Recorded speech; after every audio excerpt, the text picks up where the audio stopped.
ന്യായാധിപന്മാരുടെ പുസ്തകം അദ്ധ്യായം 13. സാംസന്റെ ജനനം. ഇസ്രായേൽ ജനം വീണ്ടും കർത്താവിൻ്റെ മുൻപിൽ തിന്മ ചെയ്തു. അവിടുന്ന് അവരെ 40 വർഷത്തേക്ക് ഫിലിസ്ത്യരുടെ കൈകളിൽ ഏൽപ്പിച്ചു. സോറായിൽ ദാൻ ഗോത്രക്കാരനായ മനോവ എന്നൊരാൾ ഉണ്ടായിരുന്നു. അവൻ്റെ ഭാര്യ വന്ധ്യയായിരുന്നു. അവൾക്ക് മക്കളില്ലായിരുന്നു.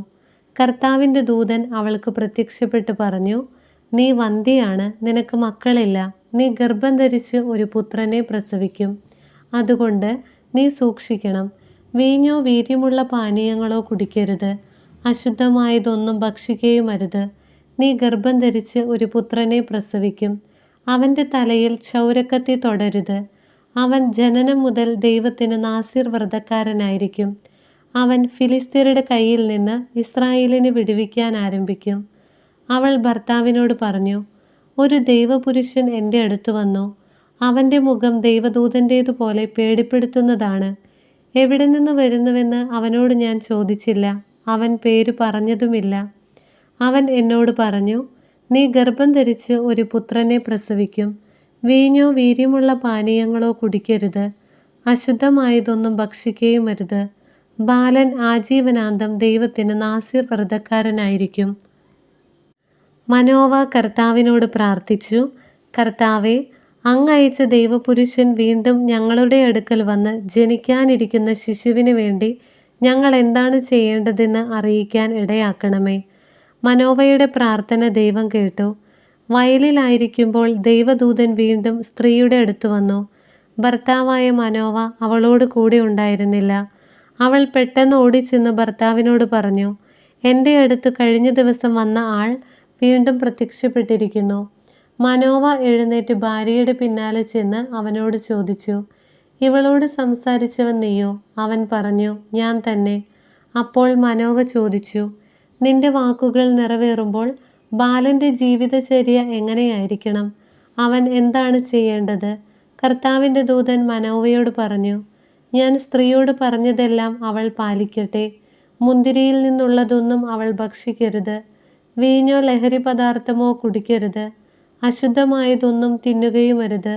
ഞാൻ അവളോട് കൽപ്പിച്ചതൊക്കെ അവൾ പാലിക്കണം.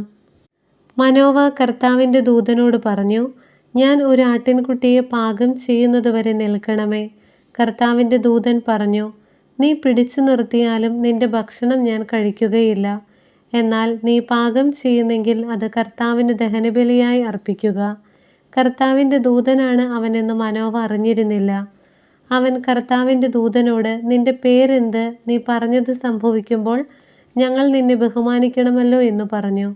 ദൂതൻ അവനോട് ചോദിച്ചു, എൻ്റെ പേര് അത്ഭുതകരമായിരിക്കെ നീ അത് ചോദിക്കുന്നതെന്തിന്? അപ്പോൾ മനോവ ആട്ടിൻകുട്ടിയെ കൊണ്ടുവന്ന് ധാന്യബലിയോടുകൂടെ അത്ഭുതം പ്രവർത്തിക്കുന്നവനായ കർത്താവിന് പാറപ്പുറത്ത് വെച്ച് അർപ്പിച്ചു. ബലിപീഠത്തിൽ നിന്ന് അഗ്നിജ്വാല ആകാശത്തിലേക്ക് ഉയർന്നു. മനോവയും ഭാര്യയും നോക്കി നിൽക്കെ കർത്താവിൻ്റെ ദൂതൻ ബലിപീഠത്തിലെ അഗ്നിജ്വാലയിലൂടെ ഉയർന്നുപോയി. അവർ നിലത്തു കമിഴ്ന്നു വീണു. അവൻ മനോവയ്ക്കും ഭാര്യയ്ക്കും പിന്നീട് പ്രത്യക്ഷപ്പെട്ടില്ല. അത് കർത്താവിൻ്റെ ദൂതൻ ആയിരുന്നെന്ന് മനോവയ്ക്ക് വ്യക്തമായി. മനോവ ഭാര്യയോട് പറഞ്ഞു, ദൈവത്തെ കണ്ടതുകൊണ്ട് നാം തീർച്ചയായും മരിക്കും.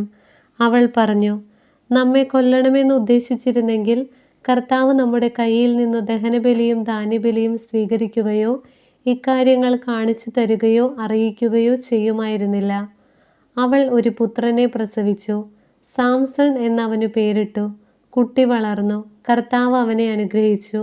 സോറായ്ക്കും എഷ്താവോലിനും മധ്യേയുള്ള മഹനേധാനിൽ വെച്ച് കർത്താവിൻ്റെ ആത്മാവ് അവനിൽ പ്രവർത്തിച്ചു തുടങ്ങി.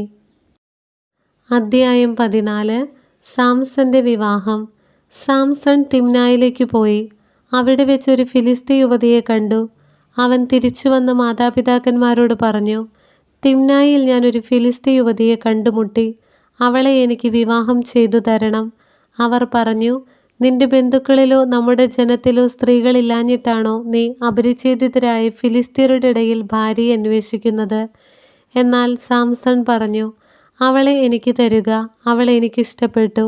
അത് കർത്താവിൻ്റെ ഹിതമാണെന്ന് മാതാപിതാക്കന്മാർ മനസ്സിലാക്കിയില്ല. അവിടുന്ന് ഫിലിസ്ത്യർക്കെതിരായി ഒരവസരം പാർത്തിരിക്കുകയായിരുന്നു. അക്കാലത്ത് ഫിലിസ്ത്യർ ഇസ്രായേലിൻ്റെ മേൽ ആധിപത്യം പുലർത്തിയിരുന്നു. സാംസൺ മാതാപിതാക്കന്മാരോട് കൂടെ തിമ്നായിലേക്ക് പോയി. അവിടെ ഒരു മുന്തിരിത്തോപ്പിലെത്തിയപ്പോൾ ഒരു സിംഹക്കുട്ടി അവൻ്റെ നേരെ അലറി വന്നു. കർത്താവിൻ്റെ ആത്മാവ് അവനിൽ ശക്തമായി ആവസിച്ചു. ആയുധം കൂടാതെ ആട്ടിൻകുട്ടി എന്ന പോലെ അവൻ ആ സിംഹത്തെ ചീന്തിക്കളഞ്ഞു. എന്നാൽ മാതാപിതാക്കന്മാരെ അക്കാര്യം അറിയിച്ചില്ല. സാംസൺ ആ സ്ത്രീയോട് സംസാരിച്ചു. അവൻ അവളെ വളരെ ഇഷ്ടപ്പെട്ടു. കുറച്ചുനാൾ കഴിഞ്ഞ് അവളെ കൂട്ടിക്കൊണ്ടു പോകാൻ അവൻ വന്നു. വഴിമധ്യേ ആ സിംഹത്തിൻ്റെ ഉടൽ കാണാൻ അവൻ തിരിഞ്ഞു.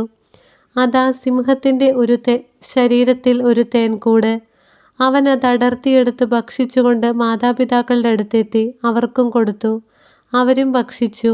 എന്നാൽ ചത്ത സിംഹത്തിൻ്റെ ഉടലിൽ നിന്നാണ് തേൻ എടുത്തതെന്ന് അവൻ അവരോട് പറഞ്ഞില്ല. അവൻ്റെ പിതാവ് യുവതിയുടെ വീട്ടിലേക്ക് പോയി. സാംസൺ അവിടെ ഒരു വിരുന്ന് നടത്തി. യുവാക്കന്മാർ അങ്ങനെ ചെയ്യുക പതിവായിരുന്നു. അവനെ കണ്ടപ്പോൾ അവിടുത്തുകാർ 30 പേരെ അവന് തോഴരായി കൊടുത്തു. സാംസൺ അവരോട് പറഞ്ഞു, ഞാൻ നിങ്ങളോടൊരു കടങ്കഥ പറയാം.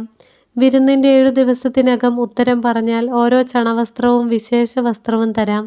ഉത്തരം പറയാൻ സാധിക്കാതെ വന്നാൽ നിങ്ങൾ 30 ചണവസ്ത്രവും അത്രയും വിശേഷ വസ്ത്രവും എനിക്ക് തരണം. അവർ പറഞ്ഞു, നിന്റെ കടങ്കഥ കേൾക്കട്ടെ.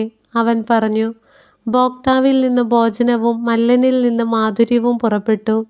3 ദിവസമായിട്ടും കടങ്കഥയുടെ പൊരുൾ അവർക്ക് പിടികിട്ടിയില്ല. 4-ാം ദിവസം അവർ സാംസന്റെ ഭാര്യയോട് പറഞ്ഞു, നിന്റെ ഭർത്താവിനെ വശീകരിച്ച കടങ്കഥയുടെ പൊരുളറിഞ്ഞ് ഞങ്ങളോട് പറയുക. അല്ലെങ്കിൽ ഞങ്ങൾ നിന്നെ കുടുംബത്തോടെ ചുട്ടിരിക്കും.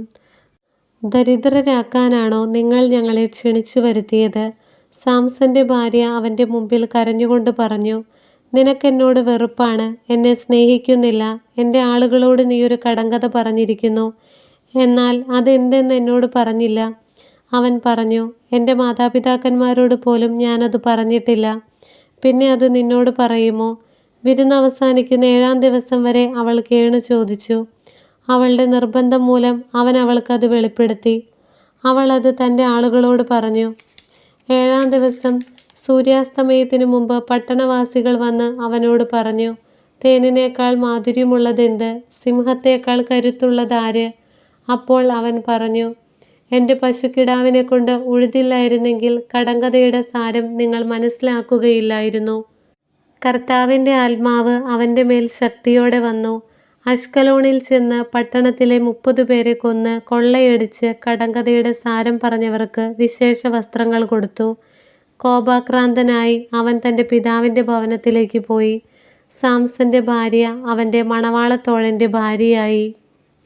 ദൈവമായ കർത്താവിന് സ്തുതി.